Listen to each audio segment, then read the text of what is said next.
میں زیادتی کریں گے۔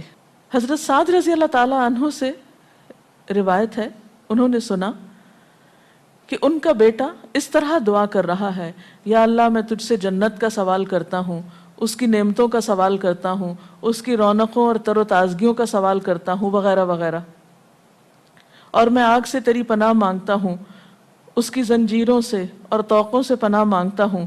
تو حضرت سعد نے فرمایا، تم نے اللہ تعالیٰ سے خیر کثیر کا سوال کیا ہے اور ضرر کثیر سے پناہ مانگی ہے، جبکہ میں نے رسول اللہ صلی اللہ علیہ وسلم سے سنا کہ ان قریب ایسے لوگ ہوں گے جو دعا میں زیادتی کریں گے۔ یعنی صرف یہ کہہ دینا کافی ہے کہ یا اللہ تو ہمیں جنت عطا فرما اور دوزخ سے بچا، اس کی بہت تفصیلات میں جانے کی ضرورت نہیں۔ جب جنت میں داخل ہو گئے تو سب کچھ نصیب ہو گیا، اور جب جہنم سے بچ گئے تو سب سے بچت ہو گئی۔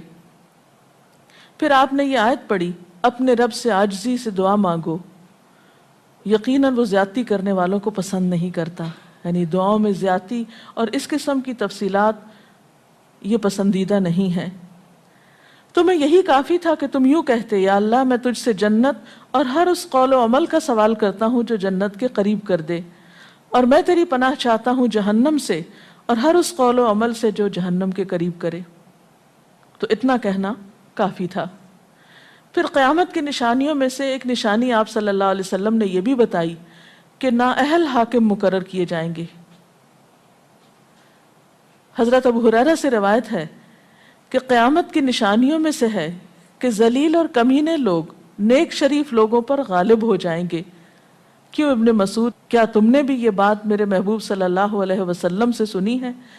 ابن مسعود نے فرمایا، ہاں رب کعبہ کی قسم۔ حضرت حذیفہ سے روایت ہے کہ قیامت اس وقت تک قائم نہ ہوگی جب تک کہ تم اپنے امام کو قتل نہ کرو گے، یعنی لوگ اپنے حاکموں کو مارنے لگیں گے اور اپنی تلواروں کے ساتھ آپس میں ہی لڑائی کرو گے، علاوہ ازیں تم میں سے بدترین لوگ تمہاری دنیا کے وارث ہو جائیں گے۔ اسی طرح قیامت کی نشانیوں میں سے ایک نشانی یہ بھی ہے، حضرت عبداللہ بن مسعود سے مروی ہے کہ رسول اللہ صلی اللہ علیہ وسلم نے فرمایا، قیامت کے قریب صرف مخصوص لوگوں کو سلام کیا جائے گا، تجارت اس قدر پھیل جائے گی کہ عورت تجارت میں اپنے خاوند کا ہاتھ بٹائے گی، یعنی اتنا بزنس ہوگا کہ مرد سے اکیلے نہیں سنبھالا جائے گا، عورتیں اس میں شریک ہوں گی، رشتہ داری توڑی جائے گی، یعنی مال کثرت سے ہونے کے باوجود رشتہ داروں کا خیال نہیں رکھا جائے گا، جھوٹی گواہی دی جائے گی، حق چھپایا جائے گا، اور قلم کا ظہور ہو جائے گا، یعنی نشر و اشاعت خوب ہوگی، خوب لکھا جائے گا۔ ایک اور روایت میں آتا ہے کہ وقت مختصر ہو جائے گا۔ آج آپ دیکھیے ہر شخص وقت کی کمی کی شکایت کرتا ہے۔ حضرت ابو ہریرہ رضی اللہ تعالیٰ عنہ سے روایت ہے، رسول اللہ صلی اللہ علیہ وسلم نے فرمایا، قیامت قائم ہونے سے پہلے یہ نشانی ظاہر ہوگی کہ زمانہ قریب آ جائے گا، یتقارب الزمان، سال مہینے کی طرح، مہینہ ہفتے کی طرح، ہفتہ دن کی طرح، اور ایک دن ایک گھنٹے کی طرح، اور ایک گھنٹہ آگ کے شعلے کی طرح تیزی سے گزرنے والا ہو جائے گا۔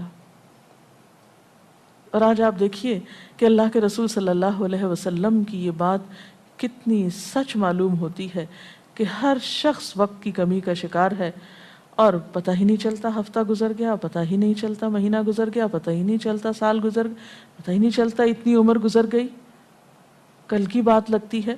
اور انڈائریکٹلی یہ اشارہ اس بات کی طرف کہ زندگی کی رفتار بہت تیز ہو جائے گی، یعنی انسان یعنی فاسٹ لائف جس کو آپ کہتے ہیں اس کا شکار ہو جائے گا۔ ایک اور روایت میں آتا ہے کہ دنیا محبوب ہو جائے گی، موت سے نفرت ہو جائے گی۔ حضرت ابو ہریرہ سے روایت ہے، رسول اللہ صلی اللہ علیہ وسلم نے حضرت ثوبان سے فرمایا، اے ثوبان، اس وقت تمہارا کیا حال ہوگا جب دوسری امتیں تم پر اس طرح ٹوٹ پڑیں گی جس طرح تم کھانے کے برتن پہ ٹوٹ پڑتے ہو۔ ثوبان نے کہا، میرے ماں باپ آپ پہ قربان، اے اللہ کے رسول صلی اللہ علیہ وسلم، کیا اس وقت ہم تعداد میں کم ہو جائیں گے؟ فرمایا، نہیں، بلکہ تم کثرت میں ہوگے، لیکن اللہ تعالیٰ تمہارے دلوں میں وہن ڈال دے گا۔ صحابہ نے پوچھا، یا رسول اللہ صلی اللہ علیہ وسلم، وہن کیا چیز ہے؟ آپ نے فرمایا، دنیا سے محبت اور جہاد سے نفرت۔ اور ایک روایت میں آتا ہے، دنیا سے محبت اور موت سے نفرت۔ اسی طرح نیک لوگ آہستہ آہستہ